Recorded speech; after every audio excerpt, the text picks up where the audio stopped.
Las raíces del anarquismo, de Peter Marshall. Introducción. De la propagación del anarquismo. Tienes en tus manos un libro que habla de anarquismo. Un libro que desde ahora formará parte de la larga sucesión de publicaciones que desde hace siglo y medio este movimiento ha lanzado a la calle tratando de romper el silencio que existe en torno a sus ideas y prácticas. Porque a pesar de lo que digan las crónicas de la historia escritas desde los despachos y archivos, los anarquistas se han dedicado fundamentalmente a eso, a intentar explicar sus ideas allá donde alguien pudiera escucharlos, en la seguridad de que sus propuestas, las más radicalmente humanas del panorama revolucionario, obtendrían seguramente la aprobación si se les daba la oportunidad de ser oídos tranquilamente. Por eso, en cuanto se juntan más de dos anarquistas, lanzan sus palabras a las calles en forma de mitin, conferencia, folleto, panfleto, libro, periódico, charla, debate, revista y, hoy en día, blog, página web, programa de radio y las formas que estén por venir. Pero siempre la palabra, el intento de que la gente entienda que el anarquismo es una forma de ver la vida, que aunque intensamente rompedora con las convenciones sociales, resulta de la conjunción de dos aspiraciones tan legítimas que resultan casi indiscutibles, el afán de libertad y la querencia hacia la igualdad social y económica entre seres humanos. Como dijo Rousseau, todos nacemos libres e iguales, y en esa libertad e igualdad trata de ahondar el anarquismo de la manera más profunda posible. Esa aspiración de divulgar las ideas del anarquismo se ha topado lógicamente con la férrea oposición del poder, tanto político como económico, así como intelectual o religioso. Allá donde existe una institución de autoridad, ésta se ha visto amenazada con la forma en que el anarquismo es capaz de mostrar sus vergüenzas, y lógicamente no ha dudado en reprimirlo de diferentes maneras. Las más groseras, la cárcel, el destierro e incluso el asesinato han estado pegadas a la historia del anarquismo como una lapa. Así se puede ver en este libro, cuyos protagonistas, sin excepción, fueron encarcelados más de una vez y en diferentes ocasiones obligados a exiliarse o al destierro, a menudo por el simple hecho de propagar cuestiones que ponían de relieve la injusticia social. Pero existe otra forma de represión mucho más sutil, también sufrida por los primeros anarquistas y que llega claramente hasta la actualidad, que es la de la imposición del silencio. La necesidad de borrar del mapa todo vestigio de actuación anarquista que pudiera provocar curiosidad por saber qué es lo que piensa tal movimiento, comienza con la censura directa y termina hoy día por la marginación de sus actividades a la página de sucesos o al rincón de los movimientos sociales que ya no tienen nada que aportar. Brotan de vez en cuando pequeñas aportaciones historiográficas o periodísticas que reclaman que alguna vez hubo anarquistas aquí o allá, pero como un fenómeno vinculado a la antigüedad sin posible relevancia en la sociedad actual. Si bien es verdad que la identificación del socialismo en general con un movimiento viejo y caduco ha sido machacante, el sector marxista del mismo ha tenido, en las instituciones académicas al menos, defensores que, reivindicándose más o menos herederos de la vertiente autoritaria del internacionalismo, han mantenido los coletazos del pensamiento de Marx en alto. No es el caso del anarquismo, negado como movimiento y despreciado como pensamiento. La escasez de figuras de relevancia pública que reivindiquen el enorme y rico legado anarquista ha tenido como una de sus consecuencias que casi nadie sabe qué es el movimiento libertario, cuáles son sus aspiraciones y cuáles han sido sus aportaciones a la historia. No deja de ser una operación con resultados indudablemente eficaces el situar a todo el socialismo como un objeto de museo, como si los postulados de igualdad social y libertad fueran exclusivamente producto de un pensamiento de siglos anteriores que ya no tiene sentido. Y no deja de serlo, porque pareciera que el modelo triunfante, el capitalismo con democracia representativa, hubiese sido inventado ayer mismo, diseñado para dar satisfacción a las necesidades de la sociedad actual, incorporado por el signo de los tiempos, sin ningún pasado. Dicho de otra forma, hablar de Bakunin es retrotraerse a la prehistoria de las ideas, pero hacerlo del libre mercado y de Adam Smith es rabiosamente contemporáneo, a pesar de que el último expusiera sus ideas un siglo antes.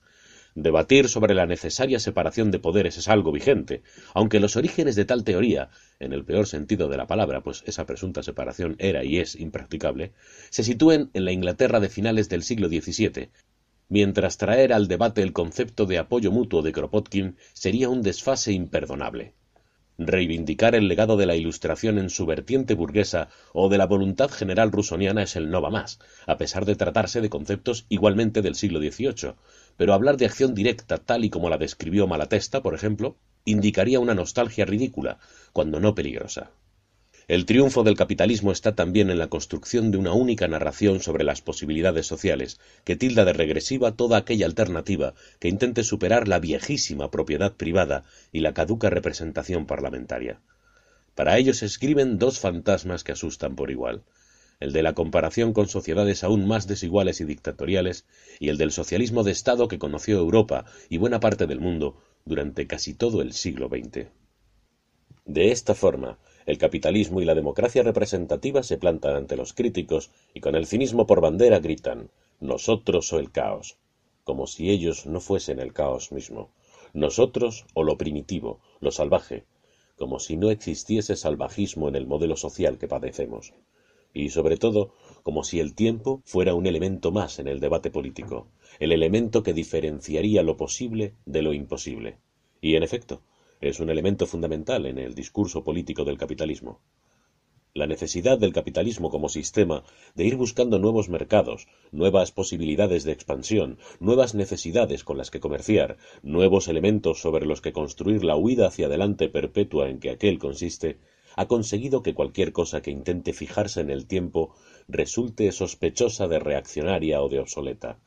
Es más, se ha conseguido que lo obsoleto entre a formar parte en el análisis político como una categoría cualitativa, que puede aplicarse con la facilidad y la superficialidad que caracterizan la producción en serie y que deja fuera de combate al adversario, independientemente de lo acertados que sean sus posicionamientos o sus propuestas. En cuanto se consigue identificar una opción política como del pasado, la victoria es segura. Aparecen en la mente de quien lo escucha las asociaciones que ha hecho la publicidad entre lo pasado y lo inservible, y el debate termina.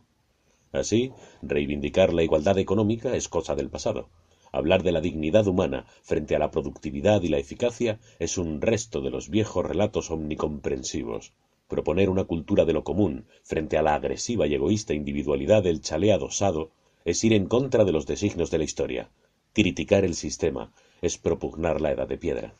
Curiosamente, este discurso, que resulta extremadamente útil para quienes saquean la riqueza y dominan el aparato político, ha sido asumido de alguna forma por movimientos juveniles, cuestionadores del sistema o sencillamente de protesta general.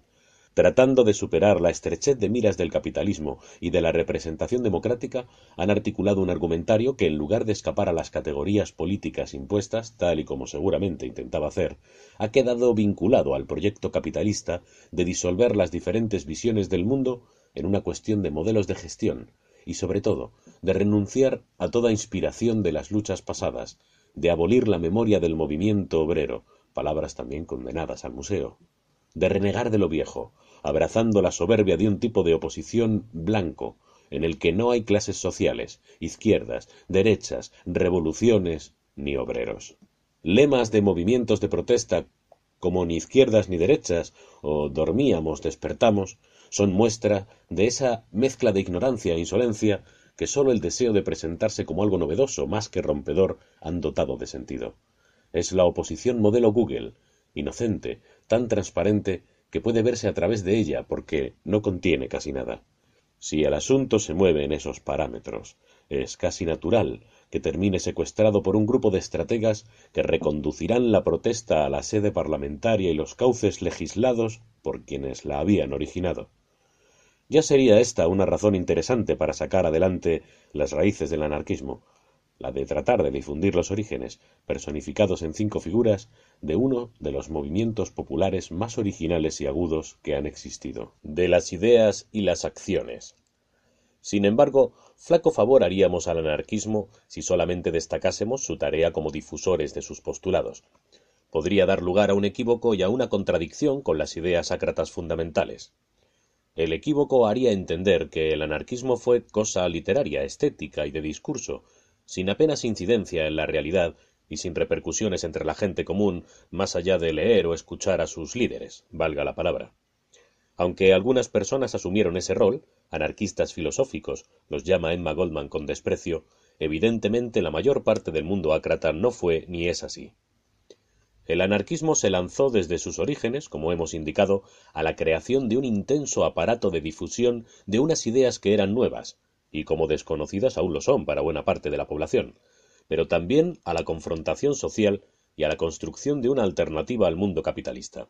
La confrontación tuvo todas las formas posibles, desde la puramente verbal hasta la más duramente física, a través de enfrentamientos con las fuerzas represivas y con los elementos que representaban el poder. Hubo anarquistas en la Comuna de París, por allá anduvo Bakunin, en los asesinatos de Haymarket, que supusieron el despertar social de Emma Goldman, en la Revolución rusa, con el desencanto visto muy pronto por Kropotkin, en la Revolución española, visitas de Goldman incluidas, en mayo del 68, en el movimiento antiglobalización de los años 90, en el 15M, en Occupy Wall Street. Allá donde hay un intento de levantamiento de la gente contra el poder, allí ha habido y hay anarquistas. Por otro lado, la alternativa construida por el anarquismo se plasmó en una red de instituciones y agrupaciones que daban salida a las necesidades de la población. La cultura y la educación a través de escuelas populares, libres, racionales o de ateneos. La organización de la producción a través de cooperativas e incluso, como intentó Proudhon, de organismos de crédito obrero. El ocio a través de grupos de teatro, de excursiones, de tertulias o de proyecciones de cine. El consumo a través de redes que eliminaban a los intermediarios. Y así hasta un largo etcétera que trataba de combinar la vía de la oposición revolucionaria con la de la puesta en práctica de experiencias que adelantasen un nuevo mundo.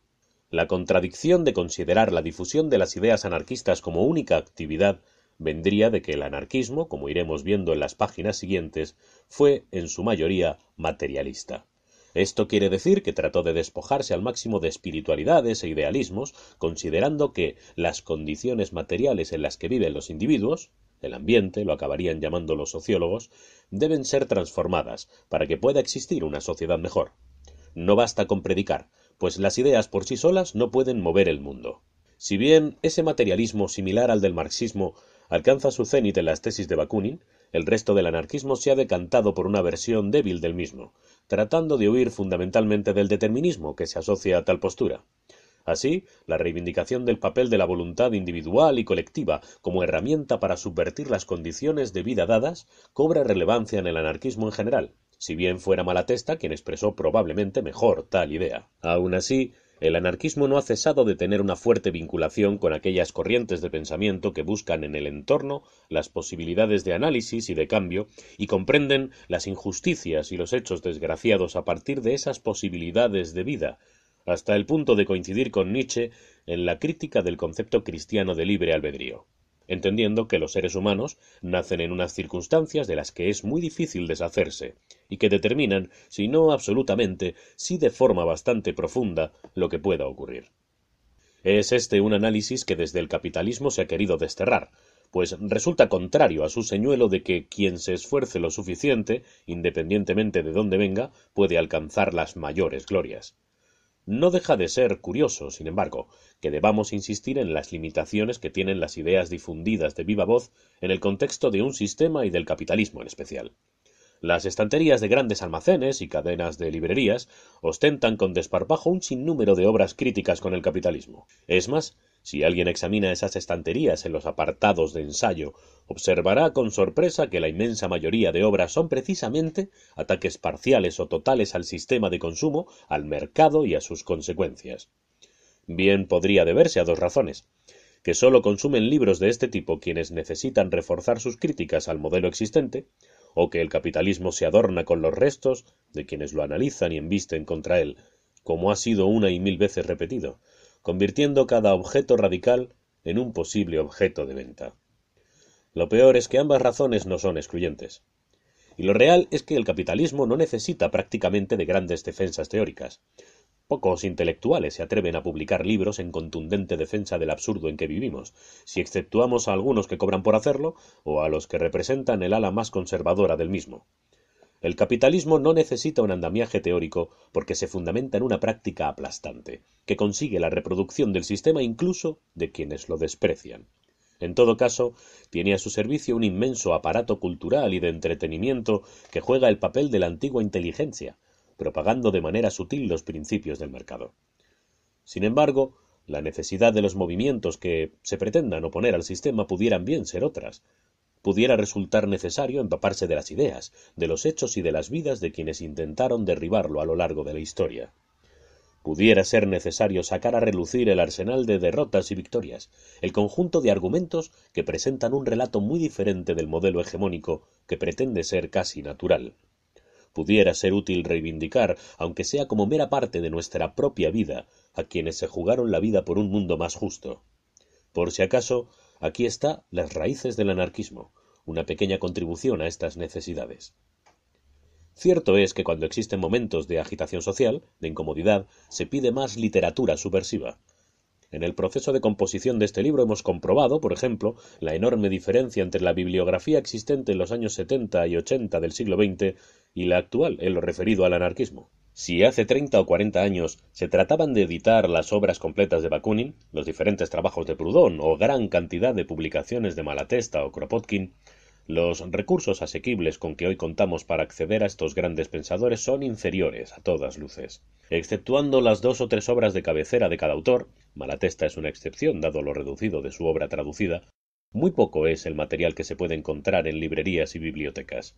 Un claro signo es el precio que algunas obras anarquistas alcanzan en el mercado de segunda mano, verdaderamente obsceno, si se compara con la intención original de los textos. Sirva esta obra también para contribuir a tapar parcialmente esa escasez de estudios sobre una etapa del pensamiento fundamental en el desarrollo del movimiento obrero y de emancipación humana. Sirva para un primer acercamiento a las vidas e ideas fundamentales de las figuras libertarias que aquí se detallan, y sirva también para que los iniciados tengan en sus manos una invitación a bucear en sus obras, a menudo verdaderas minas de ideas y propuestas. De lo fundamental del anarquismo. En todo caso, la manera de afrontar el libro diferirá si el lector es más o menos experimentado en cuanto a asuntos anarquistas. Siendo como es el mundo anarquista variado en sus concepciones, incluso, por qué no decirlo, contradictorio en alguna de ellas, quizá convendría señalar lo que de común contienen las 5 personalidades que pasearán por estas hojas. Para empezar, señalaremos que la elección de 5 personas para representar las raíces del anarquismo es tan injusta como lo hubiera sido cualquier otra. El movimiento anarquista tuvo y tiene a gala carecer de dirigentes únicos, de diseñadores de pensamiento que creasen escuelas dogmáticas, de rigidez al fin y a la postre. Así, nadie encontrará anarquistas autodenominados bakuninistas discutiendo o intrigando contra anarquistas malatestianos, ni grandes disputas por la interpretación de Dios y el Estado, ni nada similar. A diferencia de lo sucedido con el marxismo, aquí no hay un profeta a quien interpretar de manera más o menos fiel. Es más, buena parte de las ideas anarquistas partieron de unas premisas muy generales y se fueron desarrollando en el contexto de la lucha contra el poder. Incluso buena parte de esas ideas se expusieron de forma asistemática, en publicaciones efímeras, revistas, folletos o intervenciones a voz en grito. No existe ningún libro del que pueda decirse «esto es el anarquismo», igual que no existe una persona sin la cual no hubiera existido anarquismo. El mundo libertario fue creado por la propia gente que participó en él, muchos de ellos obreros, sin más formación que la que les dio la lucha y el contacto con quienes habían tenido la oportunidad de formarse de alguna manera.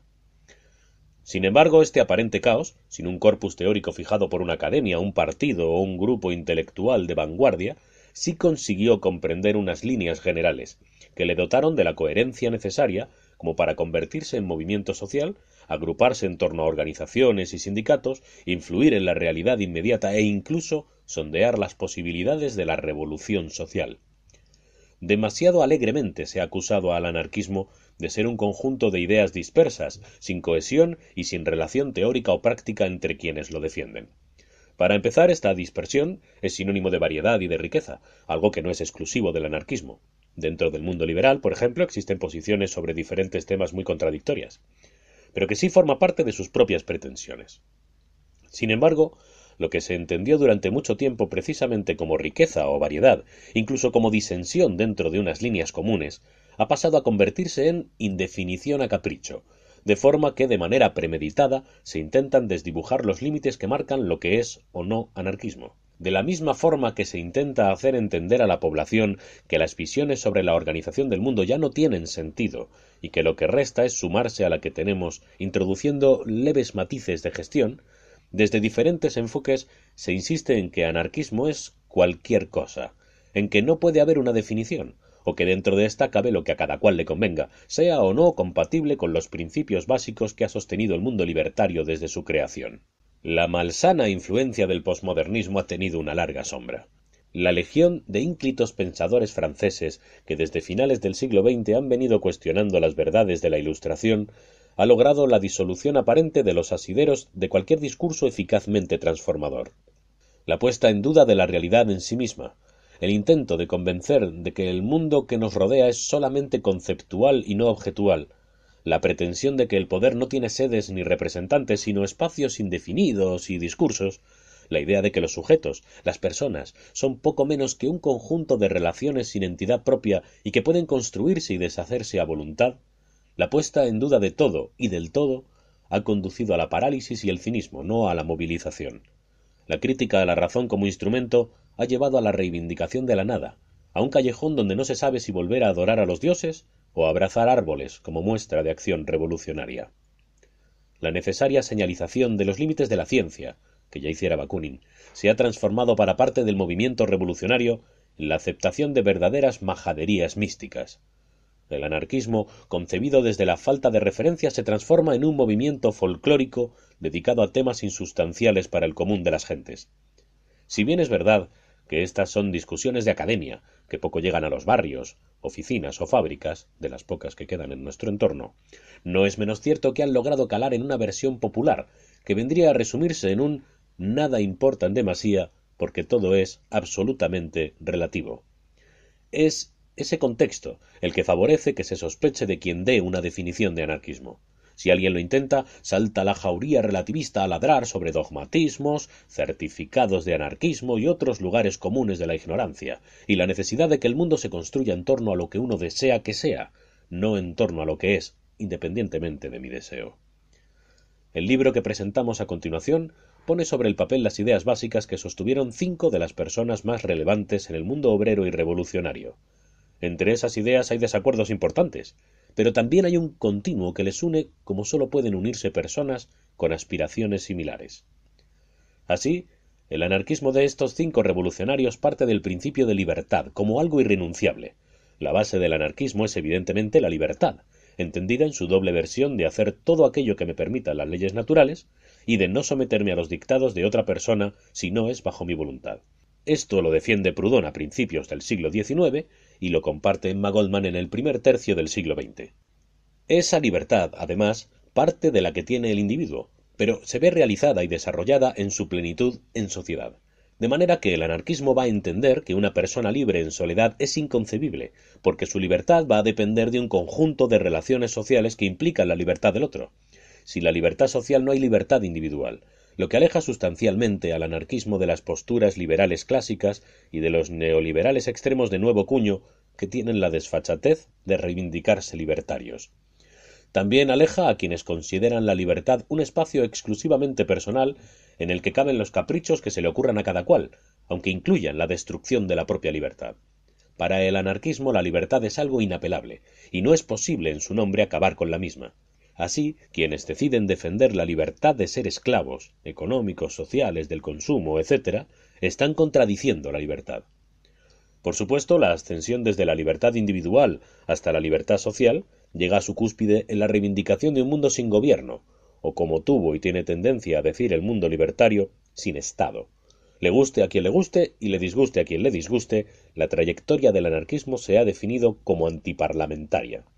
A pesar de que algunas de sus figuras, como Proudhon, participaron durante un tiempo en algún parlamento, todos llegaron a la conclusión de que se trataba de un simulacro de participación, aún más dañino que la opresión directa, pues disimulaba las cadenas creando la ilusión de libertad.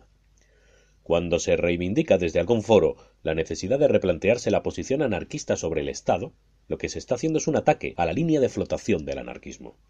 Si es cierto que el Estado se ha convertido en un ente invasor de todos los rincones de la vida social y privada de los individuos, no es menos cierto que desde el anarquismo esto se previó y se pusieron las bases para combatirlo.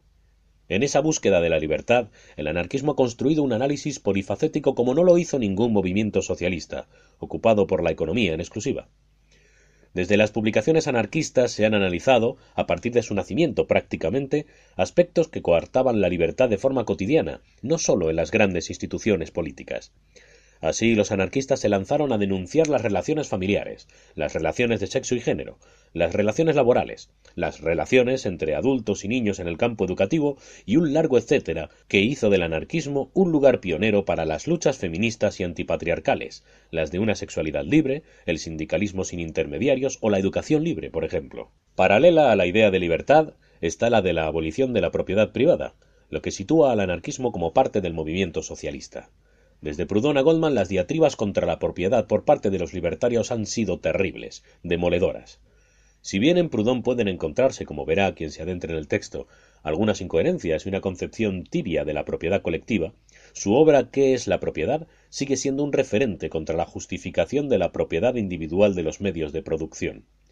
A partir de él, el resto del movimiento anarquista tuvo debates sobre qué se debía hacer con el producto final del trabajo, si repartirlo según las necesidades o darlo íntegro a sus productores para que dispusieran de él, pero no cuestionó la necesidad de poner en común lo que debe ser de todos, las herramientas, máquinas, suelo y demás que forman parte del patrimonio humano y que permiten la supervivencia de las personas sin la necesidad de someterse a vender su fuerza de trabajo. Esto ha sido así en todo el movimiento anarquista real. Además, el anarquismo ha hecho gran hincapié, siguiendo también las doctrinas socialistas, en que la solución a los problemas debía estar en manos de los implicados, sin necesidad de recurrir a arbitrios ajenos y no aceptados. En ese sentido, el concepto de acción directa tomó significado, si no la palabra directamente, muy pronto, en el sentido de tratar de evitar al máximo la injerencia de leyes, jueces, policías, mediadores estatales y un largo etcétera, en conflictos entre personas o entre clases sociales. La propuesta anarquista de solucionar directamente los asuntos se extendería rápidamente en el mundo sindical y sería paralelamente identificada con la violencia por los poderes, que se negaban a aceptar que los desarrapados sociales pudieran sentarse en una mesa a hablar de tú a la burguesía. Esta tradición continúa, y la imposición de diferentes instancias para mediar, e inclinar la balanza, claro está, en problemas sociales, ha hecho que incluso algunas organizaciones que se reclaman del anarquismo reivindiquen la utilidad y necesidad de acudir a participar en comités y organismos de suplantación de la representatividad directa. No se trata de aceptar la vía legislativa como recurso indeseable, sino de acabar primando ésta sobre la propia organización horizontal de trabajadores, vecinos o cualesquiera damnificados por el capitalismo o el poder. Sobre los dos pilares de la lucha contra las jerarquías y la propiedad privada, el anarquismo construyó un modelo ético que a menudo fue rigorista, pero que unificó más que otro elemento a la colectividad libertaria. El anarquismo en sus orígenes tiene detrás una propuesta ética que trata de mantener la dignidad del individuo por encima de las circunstancias que lo rodean, en la creencia de que cada cual puede aportar algo a la construcción de una nueva sociedad relacionándose con los demás de forma solidaria y sincera y participando lo mínimo posible en las estructuras opresivas. Aunque las aportaciones éticas del anarquismo darían para un libro aparte, no podemos dejar de comparar las obras de los autores que aquí figuran con el relativismo absoluto que algunas personas tratan de imponer como si fuese parte de la libertad. Dicho con otras palabras, el anarquismo nunca pretendió que su concepto de libertad fuese manipulado para que incluyera la satisfacción de los placeres del consumo como dogmas libertarios. En todo caso, ese modelo ético trató de fundamentarse en la razón, dejando de lado toda superstición dentro de las cuales situó a las religiones. El ateísmo de la inmensa mayoría de los anarquistas no sólo fue defendido furibundamente por los autores que veremos aquí, sino por las personas que formaron y forman tal movimiento. Las excepciones son muy escasas, y no se sabe muy bien por qué se señalan como representativas a menudo. A pesar de que Tolstoy fuera cristiano y anarquista, el alcance de sus ideas y acciones fue muy limitado, más aún en lo referido a tratar de vincular la figura de Jesucristo con la del anarquismo. El anarquismo ha sido y es ateo, se empeñe quien se empeñe en justificar lo contrario. Es más, ha sido radicalmente anticlerical, y ha mantenido una lucha constante y directa contra las instituciones religiosas allá donde ha tenido alguna relevancia. Por último, el anarquismo tiene en común su carácter revolucionario, entendido éste como la necesidad de un cambio radical más o menos veloz que no transforme solamente una parte del edificio social, sino que lo derruya para sustituirlo por otro bien diferente. A pesar de que el movimiento anarquista realizó demandas concretas en contextos concretos, la jornada de 8 horas, por ejemplo, jamás perdió de vista que existía un peligroso imán en esas demandas, que podía convertir en conformistas a quienes deseaba revolucionarios. Así, el anarquismo mantuvo y mantiene muchísimos debates internos, algunos muy duros, relacionados con los caminos a seguir para el cambio social, por ejemplo, pero también mantiene constantes que no son difíciles de encontrar en los escritos de Proudhon, Bakunin, Kropotkin, Malatesta o Goldman, pero también en los de Ricardo Mella, Federico Urales, Paul Robin, Jean Grave, Rudolf Rocker, Gastón Leval, Camilo Berneri, Eliseo Reclus o Voltaire de Cleyre. Existen contornos anarquistas fuertes, y situarse fuera de ellos es situarse en otras dimensiones distintas a las del anarquismo. De las raíces del anarquismo. El texto que tienes en tus manos va a hacer un recorrido, como hemos ido adelantando, por las figuras de 5 anarquistas relevantes: Pierre-Joseph Proudhon, Mikhail Bakunin, Peter Kropotkin, Enrico Malatesta y Emma Goldman. Se trata de 5 autores y agitadores que abarcan más de un siglo, desde los albores del siglo XIX hasta el primer tercio del XX. Emma Goldman muere en 1940, y que poseen también algunos elementos en común. La selección está hecha en función de la relevancia e influencia que estas 5 personalidades aportaron al denominado anarquismo clásico, es decir, al anarquismo en el punto inicial y hasta su punto máximo de desarrollo numérico y proyección social. Como hemos dicho, no se trató de líderes que dirigiesen un movimiento con mano férrea, tampoco de intelectuales apartados de la realidad. Los 5 escribieron sus obras entre acción y acción, entre intento revolucionario y cárcel. Quizá se pueda exceptuar las obras de Proudhon, Filosofía de la miseria, y la de Kropotkin, El apoyo mutuo, fruto de una reflexión más pausada, pero en general los escritos de todos comparten la prisa y la falta de sistematicidad que les da el haber sido concebidas y compuestas en pleno fragor de la vida y la revolución. A pesar de los orígenes nobles de Bakunin y Kropotkin o de los más o menos burgueses de Proudhon, todos renunciaron a una posible vida cómoda para sumergirse en el océano de la batalla social, purgando su renuncia en cárceles, que a menudo les dejaron huellas imborrables y tremendos problemas de salud. Cuando alguien desde la comodidad de su escritorio clama contra las familias que vieron nacer a estos individuos, habría que recordarle estos hechos, por los que seguramente esa persona no pasará. Es decir, hay una precipitación en buena parte de los libros de estas 5 personalidades, pero es plenamente compatible con la sinceridad de sus propósitos. No se limitaron a predicar, desde luego. Y podrían haberse asegurado una vida cómoda no sólo por la familia que vio nacer a algunos, sino por la espectacular capacidad que cada uno de ellos muestra. Todos escriben de innumerables asuntos, y todos estudian innumerables aspectos de la vida y la cultura humana. Poseen una inmensa erudición en historia, filosofía, ciencia, política, sociología, religión e incluso en el manejo de los idiomas, acostumbrados a ir de aquí para allá durante toda su vida, traspasando las fronteras como lo que son, barreras artificiales sin ningún significado para un anarquista. Es realmente de envidiar la gigantesca dimensión de los conocimientos que atesoran todos y el uso que hacen de ellos, que muestra que no sólo fueron personas sensibles ante la falta de libertad o la injusticia, sino mentes brillantes que podían haber sacado beneficio de sus habilidades. Otra característica que puede resultar chocante respecto a las palabras que dejaron los 5 pudiera ser que perciben la revolución no como un ente metafórico, sino como un objeto al alcance de la mano. Las circunstancias del siglo XIX, con movimientos revolucionarios cada pocos años, o las de principios del XX con la Revolución rusa que tantas esperanzas provocaría como decepciones, hacen que sus escritos estén llenos de un optimismo revolucionario que el siglo XX se encargó de atenuar. Los anarquistas del momento no es que crean en la revolución, es que la ven a la vuelta de la esquina, y eso lógicamente marca una forma de estar en el mundo, probablemente más arriesgada, y con seguridad más esperanzada, sin que la esperanza signifique resignación. Así hay una serie de temas y visiones comunes que ya hemos comentado, pero también de preocupaciones teóricas que solucionan de forma más o menos satisfactoria. Por ejemplo, en cuanto a una definición de la libertad, probablemente Bakunin sea el más acertado, si bien resulte a veces difícil encajarla con su materialismo un tanto determinista y su práctica, como señala Peter Marshall. El concepto de justicia, de lo que sea justo, es algo que preocupa porque está en la base de la creación de un nuevo mundo, y veremos que los autores dan diferentes ideas en torno a la misma, si bien tienen en común tomar a la dignidad humana como base para esa definición y acercarla al concepto de libertad e igualdad al máximo. Hay otros temas, en los que entraremos a continuación, sobre los que el propio Marshall tiene dudas y las expresa con escaso disimulo. De cualquier modo, La idea de acercar a la gente las vidas e ideas de estas 5 personas parte de poder acercar el origen de las bases ideológicas y prácticas del rico movimiento anarquista, que tuvo en ellas unas importantes figuras, reconocidas a menudo por sus propios enemigos.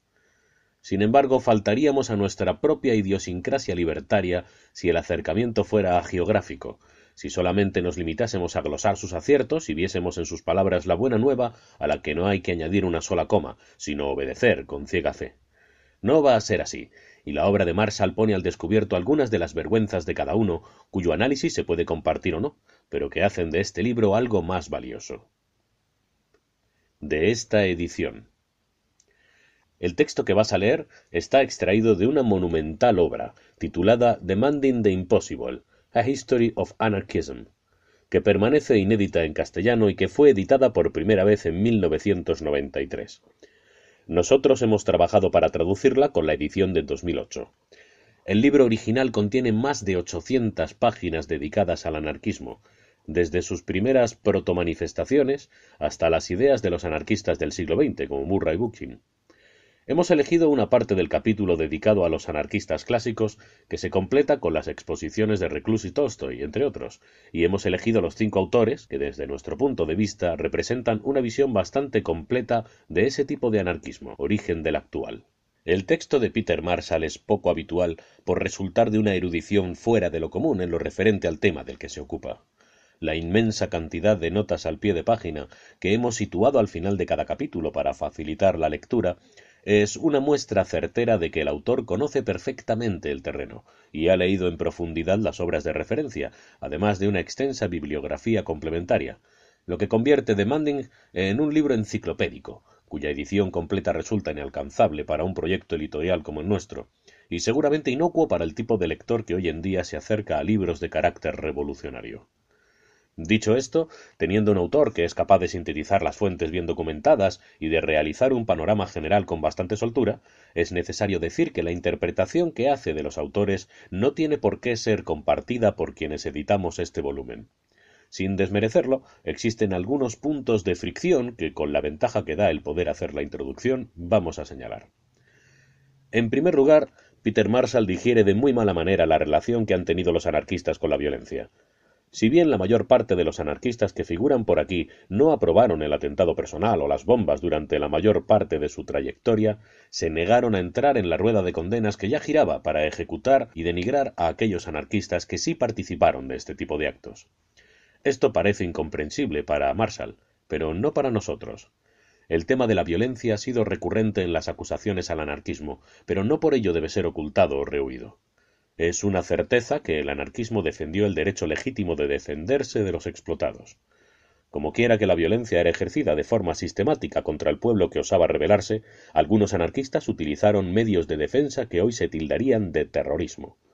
Cierto es también que estas acciones no contaron siempre con la aprobación de todo el anarquismo, pero a menudo sí con la comprensión, después del examen de las causas que les hacían obrar así y que eran padecidas por buena parte de la sociedad.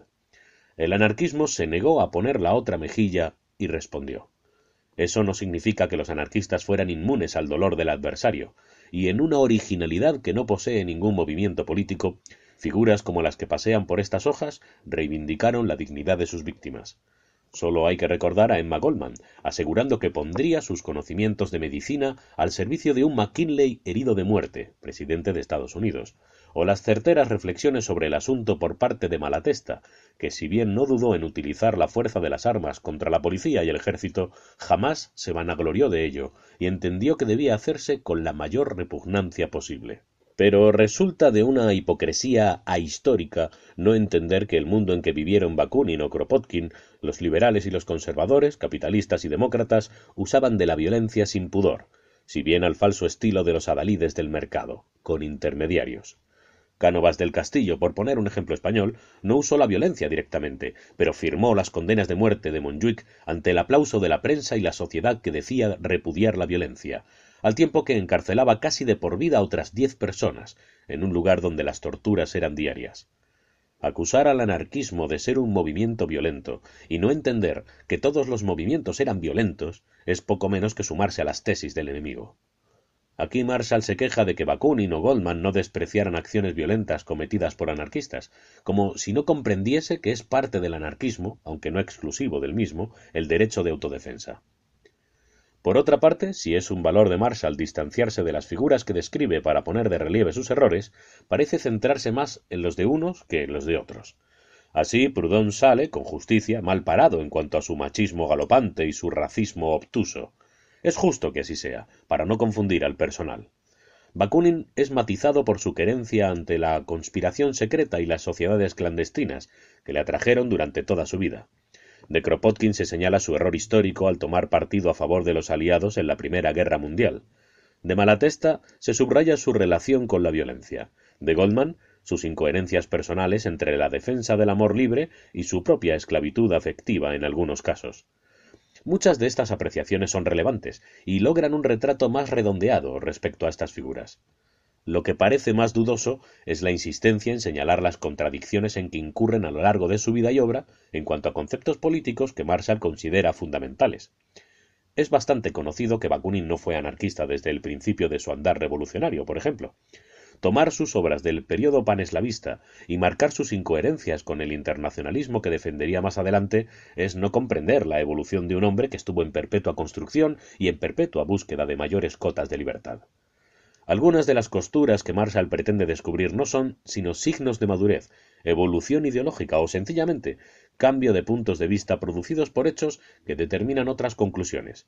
Nada de esto es un agravio, aunque a veces parezca así planteado. Poco ayuda, además, algún intento de explicar las tesis defendidas por estos revolucionarios por medio de psicologismos más bien gruesos. Considerar que Proudhon apoyó una economía mutualista con pleno control sobre el proceso productivo por parte de los trabajadores porque venía de una familia de artesanos, aporta tan poco como decir que las llamadas a la revolución violenta de Bakunin podrían tener su origen en su impotencia sexual. Por un lado, es prácticamente imposible determinar causa y efecto. Por otro, en caso de ser cierto, habría que admitir una epidemia de impotencia sexual en Europa, que habría hecho que numerosos seguidores se sumasen por la misma razón a las ideas del gigante ruso. Además, la relación entre biografía íntima y conjunto de ideas es irrelevante pasado el tiempo, pues nos interesa más bien lo que propuso uno y otro, y menos si esa propuesta fue fruto de un amor desgraciado o una infancia traumática. Por último, resulta injusto fijarse en unos sí y en otros no. Si Bakunin es retratado más de una vez como víctima de unas relaciones afectivas insanas, nada se dice de Emma Goldman, cuyo padre era un maltratador déspota, que conecte esto con sus tesis sobre la familia, por ejemplo. Ni falta que hace. Estos matices no restan, por supuesto, interés al libro, que supone una excelente invitación a conocer el anarquismo en sus formulaciones más sólidas y a bucear en la bibliografía y la vida de estas 5 figuras con sus contradicciones y sus numerosos aciertos. Hacer esto supone entrar en contacto además con el anarquismo clásico, que tuvo entre sus virtudes la exactitud en la definición de las aspiraciones y los obstáculos para una sociedad libre e igualitaria. La coincidencia con las necesidades populares de cuya mano avanzó hasta ser un movimiento influyente e influido por la realidad. La facilidad para articular un movimiento rico y original, que no dudó en adoptar fórmulas cambiantes pero manteniendo la esencia anarquista. La superación del límite de clase para realizar un discurso y unas prácticas que, comprendiendo la dinámica de esas clases sociales, no se detuvo en ella y pretendió hacer una propuesta para el conjunto de la humanidad. El rechazo de las formas de participación permitidas y fomentadas por el poder para buscar herramientas propias que rebasaran el marco de parlamentos, ayuntamientos y demás fórmulas viciadas, y la crítica del poder establecido, del color y tipo que sea, entendiendo que éste es opuesto al árbol de la libertad, que crece siempre a partir de unas raíces que hay que regar cada día.